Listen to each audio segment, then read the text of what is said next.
Selamat datang di Keluh Kesah Reddit, di mana kalian akan mendengarkan kisah menarik dari seluruh dunia. Kali ini adalah beberapa kisah tentang tema malicious compliance yang singkatnya memberi pelajaran kepada seseorang yang ngeyel alias kolot. Berikut ceritanya. Cerita pertama. Oh, jadi kamu akan mengurus dirimu dan aku hanya melebih-lebihkan? Mari kita coba membagi setiap hal untuk dirinya sendiri. Bertahun-tahun yang lalu ketika aku baru saja pindah dengan pacar, sekarang tunangan, dia sangat buruk dalam mengambil alih dirinya sendiri. Dia adalah anak mama yang mengakui dan pergi langsung dari rumah orang tuanya ke rumah bersama kami. Hampir 3 minggu aku muak.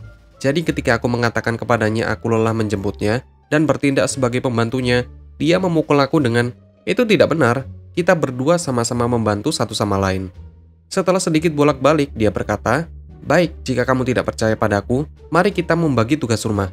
Kamu mengurus milikmu dan aku mengurus milikku." Aku serius dengan perkataannya. Mendapat selotip pelukis, membagi setiap kamar menjadi 2, termasuk meja dapur, bagian dalam lemari es, meja kamar mandi, dan lain-lain. Juga dia sombong dan menyarankan ini berlaku 2 bulan. Aku mempersingkatnya menjadi 1 bulan. Belum genap seminggu, setengahnya tampak seperti kandang babi, dan dia tidak punya makanan lagi, karena aku berhenti berbelanja dan memasak untuknya. Satu-satunya pengecualian yang aku buat adalah membersihkan toilet, dan mandi karena aku tidak akan menggunakan kamar mandi yang kotor, untuk membuat poin. Dia membelikanku bunga dan coklat, meminta maaf atas perilakunya, dan mulai belajar bagaimana menjadi dewasa. Kami 8 tahun menjalin hubungan ini, dan dia adalah pria yang luar biasa. Kami akan menikah dalam waktu dekat. Cerita kedua. Berdiri di sini dan bersihkan apa yang bisa aku lihat, kamu mendapatkannya. Bertahun-tahun yang lalu aku bekerja di sebuah department store. Aku sedang membersihkan departemen, melipat pakaian, menarik barang ke depan, dan sebagainya. Bos datang dan kesal tentang bagaimana aku melakukannya karena suatu alasan. Dia memutuskan untuk menunjukkan cara membersihkan. Dia pergi ke lorong tengah, berkata, "Berdiri di sini dan lihat apa yang perlu dibersihkan, dan bersihkan." Sampai hari ini aku tidak mengerti mengapa dia merasa penting untuk berdiri di sana. Cue malicious compliance. Aku melakukan persis apa yang dia minta, dan membersihkan persis apa yang bisa aku lihat dari tempat yang tepat dia menyuruh aku untuk berdiri. Itu tambah agak lucu, di mana Ra akan memiliki satu tumpukan kemeja yang tertata rapi, dan sisanya tidak tersentuh. Beberapa saat kemudian dia datang dan bertanya apakah aku siap untuk menutup.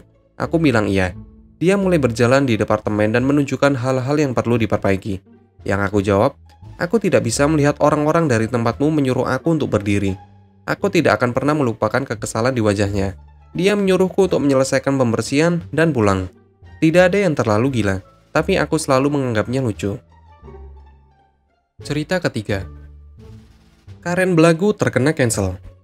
Aku seorang manajer layanan pelanggan untuk perusahaan hiburan atau broadband yang sangat besar. Bagian dari pekerjaanku adalah mendengarkan panggilan yang diajukan kepada aku oleh agen sehubungan dengan keluhan dan lain-lain.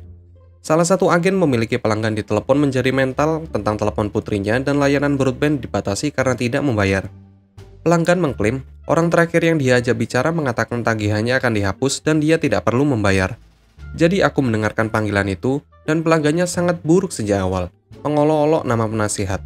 Namanya adalah Merlin. Dia membuat lelucon tentang dia menjadi seorang penyihir dan betapa bodohnya namanya terutama. Meneriakinya selama lebih dari 1 jam tentang bagaimana kami telah melakukan penipuan karena kami tidak membaca rincian bank putrinya keluar pada panggilan padanya. Dia kemudian mulai marah ketika penasihat mengatakan kepadanya kami tidak dapat menerima pembayaran karena 3 kartu kredit yang berbeda ditolak di akun dalam 3 bulan yang berbeda. Penyalahgunaan ini berlangsung selama 1 jam 45 menit, dan aku merasa sangat buruk untuk penasihat pada saat ini. Pelanggan mulai menjadi gila bahwa putrinya tidak pernah memiliki kartu kredit. Lagi-lagi kami telah melakukan penipuan, dan dia datang ke pusat pelanggan agen untuk menemukannya. Ketika agen bertanya bagaimana mungkin kami bisa melakukan penipuan, pelanggan masuk menjadi marah. Dan kemudian mengatakan kepadanya agen membiarkan putrinya yang baru saja berusia 17 tahun masuk ke dalam toko dan mengambil kontrak broadband dengan kami, dan pelanggan tahu dia harus lebih dari umur 18 tahun. Bagaimana itu kesalahan kami dan bla bla bla karena tidak melakukan pemeriksaan kami dan sebagainya. Putrinya datang ke telepon sambil berteriak seburuk dia juga. Pelanggan kami harus berusia lebih dari 18 tahun untuk memiliki kontrak dengan kami. Kami menjalankan pemeriksaan utang dasar untuk melihat apakah mereka memiliki akun default dengan kami, tetapi tidak lebih. Setelah menaikkan akun ke tim penipuan, aku dengan senang hati menelpon mereka kembali untuk memberitahu mereka kalau mereka dibatalkan dengan segera. Tentu saja dia mulai meneriaki aku. Sampai aku mengatakan kepadanya aku tidak di sini untuk diteriaki.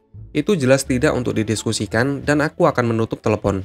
Jika dia bersikap baik dan tidak bertindak seperti orang gila, maka layanan tidak akan dibatalkan. Tidakkah kamu suka ketika Karen yang bermulut keras hancur oleh kelakuannya sendiri? Terima kasih telah menonton video ini. Kalian bisa like, komen, dan subscribe channel ini. Sampai bertemu di video selanjutnya.